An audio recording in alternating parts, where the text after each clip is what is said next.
Alright guys, welcome back to a brand new video. So right in front of me, I have set 71857 Ninja Vehicle Treehouse Battle from Ninjago Dragons Rising Season 4 theme. This set contains 642 pieces, 6 minifigures, and it retails for $79.99 in the US. And this set actually did officially release on January 1st, 2026. And yeah, anyway, so yeah, like I said all the other things, and then I still have a few sets left for the actual Dragons Rising Season 4 wave, and with it being March as the time I'm recording this video, I should be able to do more reviews of the legacy sets, but I guess with all that being said, let's jump into the review. Here's the first, kind of side build of this set, not the actual main build. It is Kai's, bike almost. So this bike looks absolutely awesome. I love how this bike looks. You got the blasters, you got these two blasters on the side, they're stud shooters. And then you have these, transparent, almost fluorescent, not fluorescent, but it's, a really cool transparent color. I love how it looks. And then you got the big tires, actually decently sized tires, front and back tires. And then right here, actually, I love how they incorporated the Samurai X thing on the top of the head. For Nia's outfit for Legacy, they put that on the bike, so they got more excuse to use that for a detail. And then there's these little jets maybe on the back. I don't really know what you want to call those. And they got some stickers on there, so with some exhausts and whatnot to make this thing actually more mechanical.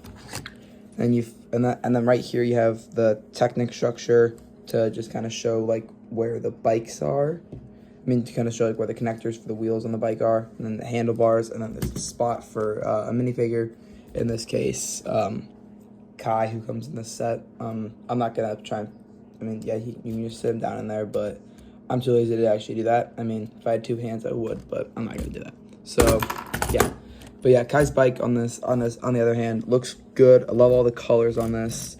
This bike's actually not a bad build. I mean, by itself, I would maybe pay $20 for this, but other than that, it's not a bad build. It's actually pretty cool. So yeah, that's all I gotta say on the Kai bike, and then we move on to the Zane helicopter. Here is the Zane helicopter, and this thing is actually pretty cool. I like how this looks. This thing maybe at best is a $15 build, if that. It's not that big. I mean, at the best. So at the back, you have these, you have the little propellers that look like big, maybe different versions of the arrow blades from season 5 of Ninjago. But other than that, I mean, they're not bad. I mean, I do like the design of them. And then at the back, it comes out to this tail out here with the sticker, and then some exhausts right there. I was saying, it goes right to these transparent blue ice elements. And on top, the propellers or blades or whatever you want to call them, there's the gold katana, long katana pieces, and these transparent light blue shard pieces. The wings on here have shurikens on them with some more mechanical stickers right there. And then you have some on the swords on each side. And then more exhausts, again, to keep this thing feeling mechanical. And then the dragon head at the front is awesome. I love this dragon head. I'm not sure if it was used before. It might have been, but I don't know. But yeah, it looks really cool at the front of the copter. And then you have the glass windshield where you can place Zane in the cockpit, and he's got the handlebars to control the thing again. So yeah, that's all I gotta say on these two side builds of the set. Now we can move on to the actual main build of the set. So the Treehouse. It's not the best side build I think I've ever seen. I think I would maybe pay $30 for this. 25, so 30, 20, that's 50, and that's 65. I would pay $65 max for the set, but no, it's 90 or 80. Yeah, 80. Anyways, so I don't know how it got up to that price point, but it did. Should not have been that much. Anyways, so I guess if we move on to the actual set, you come down here, we have this little I don't even know, a statue and whatnot. Then you have some water down here, and then you have a pink frog element right there.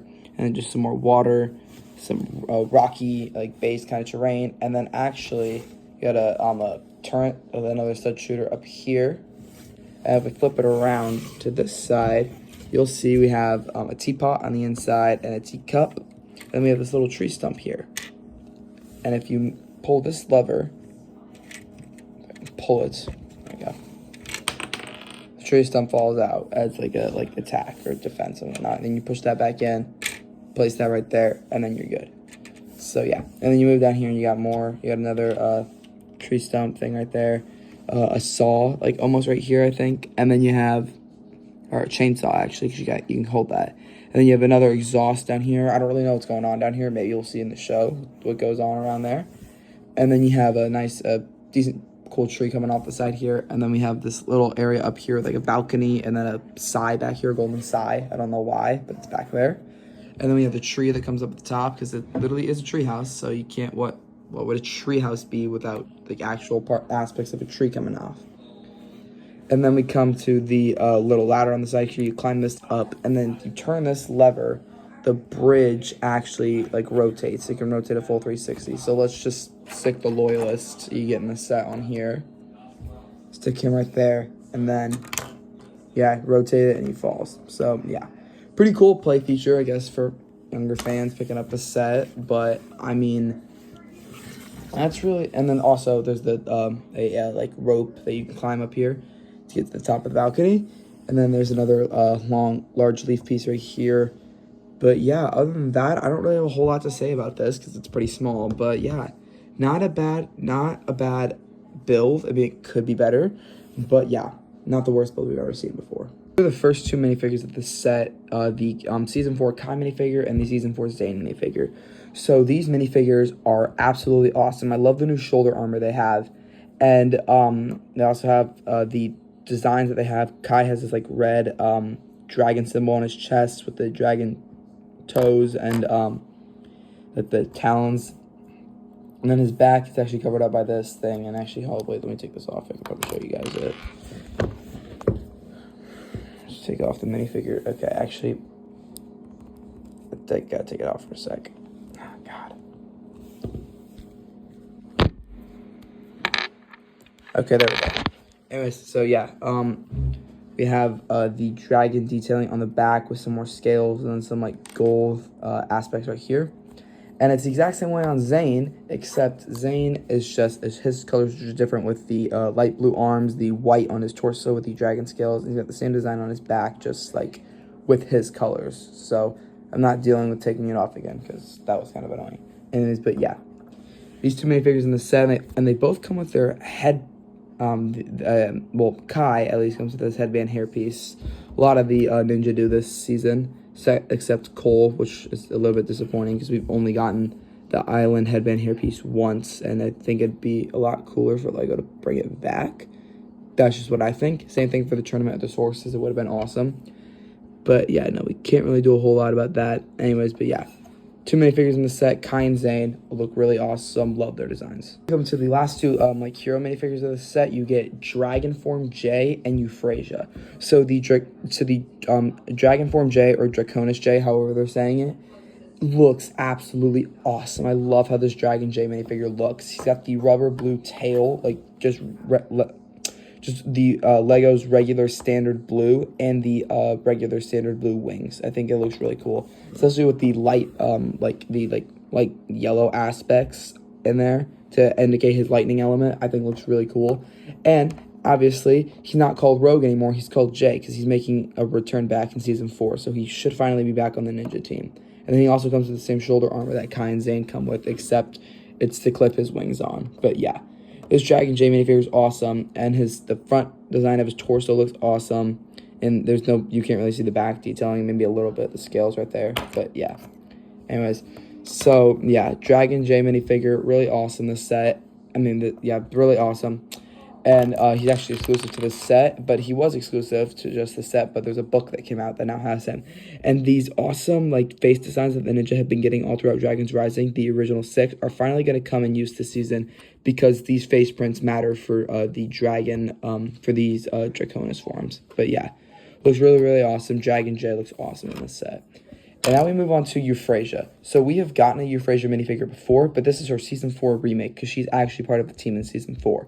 So Euphrasia's outfit, I think, looks really, really cool. I've seen it already in the show. I mean, it hasn't come out yet at the time I'm recording this. But I've seen clips from the episodes, and I've seen the trailer, and this is pretty accurate to her outfit. And she has these transparent light blue wind elements to show her, to try and represent her elemental power. So here we come to the final two minifigures in the set, the Loyalist and the Acid Monster. The Acid Monsters are actually really, really cool. I love these guys. They got the transparent green and the purple. Makes for a really cool color combination on for villain minifigures. And then it has a staff with a green transparent head right there, or a large transparent green block, almost like a head. It looks nice. And then he has the green thing going from his chest to the bottom of his torso, to the bottom of the front of the tail. And you have the tail on the back. It's actually Pythor's tail, I believe, but they just added some printing on the front. But yeah, Acid Snake, really cool. Love these Acid Monsters. And the Loyalist, I said my thoughts on this guy before in my Old Town review. If you haven't, I'd go check that one out. But yeah, awesome. Love how he looks. The mask looks awesome. His like sword or dagger, whatever you want to call it, looks awesome. And his detailing looks awesome. The same thing with the back torso print, I think looks really, really cool. So yeah, really two solid villain minifigures overall. So overall thoughts on the set. Should you go pick this set up? It's decent. The set by itself, it's decent, but it's not the greatest set to pick up out of the entire wave. I mean, the minifigures in the set aren't bad. The two side builds aren't bad either. The little Treehouse build is just not that good. It's just not as good as I would have hoped for an $80 set. But other than that, the set's not bad. The minifigures aren't awful either. But yeah, decent set. But that's all I gotta say on the set. So I'll see you guys in my next video.